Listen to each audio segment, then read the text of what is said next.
In this video, we're gonna see how we can export from Cinema 4D and import into Unreal Engine.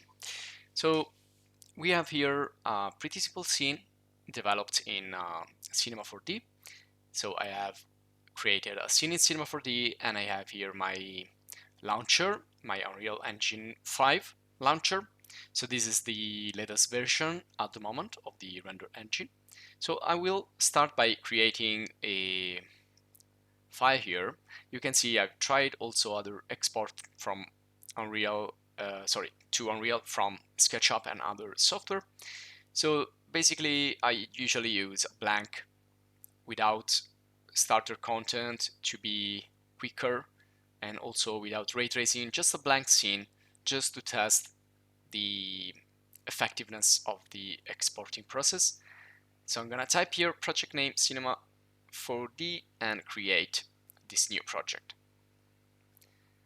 Now you have a couple of ways you can import from Cinema 4D into Unreal Engine 5, and you can try both. I usually try everything and see which one works the best. We can say that there is a standard method, a older method, which is importing a simple FBX, and then we have also the Datasmith imported. Now if you go here into the edit menu, we can go into the plugins and search for Cinema. You're gonna see here that you have the Datasmith Cinema 4D importer, and also read here because this is a beta version, so we must test it to see if everything works fine. So I'm gonna restart the engine, and while it restarts, I'm here in Cinema 4D, so I can export and use the standard method here, which is the FBX. You can also try with other compatible formats, but usually this is the most effective. So I'm gonna export it, create a file into a folder called FBX. I'm gonna call this interior scene Cinema 4D and save it. Okay, let's wait. Let's go back here to File, Export, and another format here is the OBJ. You can also try with this. Same thing, I'm gonna export, go into a folder called OBJ and save it. Now, we can see that the engine has restarted. Let's look for Cinema 4D in the plugins. You can see that now the Datasmith is enabled, so we can try to use that as well.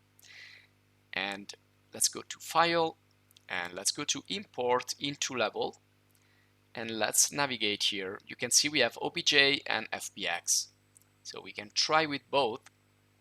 So I will go into the folders where I've stored these two different formats. I'm gonna start here with the FBX and place it into the content folder, or I can create a new folder inside the general content folder.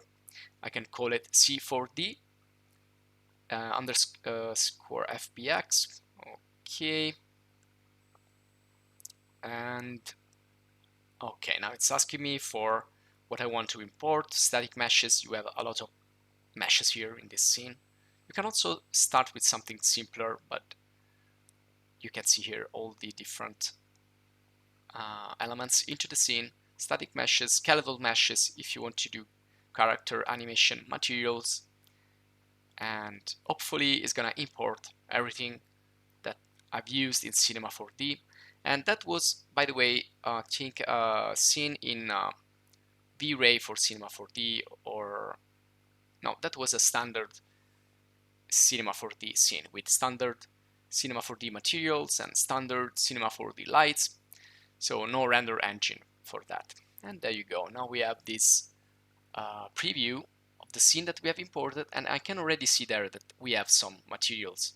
Now, not every material, unfortunately. I think that something is missing, and it's probably the materials from the asset browser, from the objects that I taken from the Cinema 4D asset browser. So you can go here then and fix some of the materials. We need to recreate the materials that were not created, but you can see there also it's saying shaders compiling. So you need to wait a little bit, and probably some more of these materials will appear later. So you need to give it some time to elaborate, to process everything, and then you can check back on later.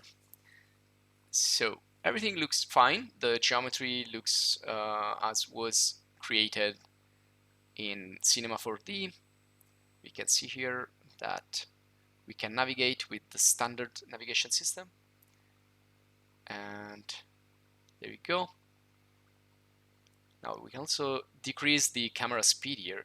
I think it's going too fast. And the proportions I think are good.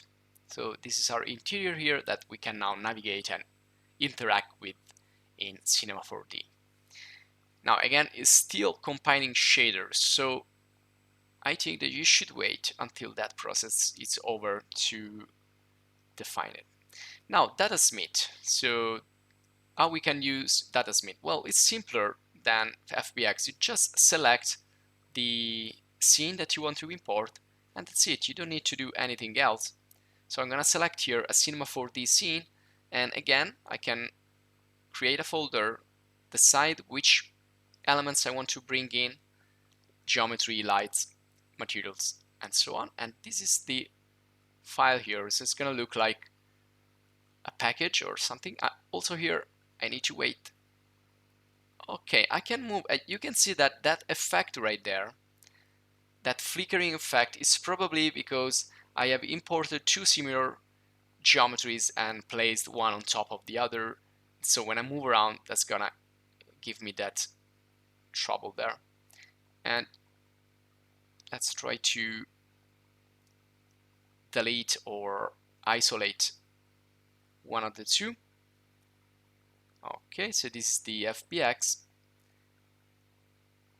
and okay, I've deleted so we can see the other one.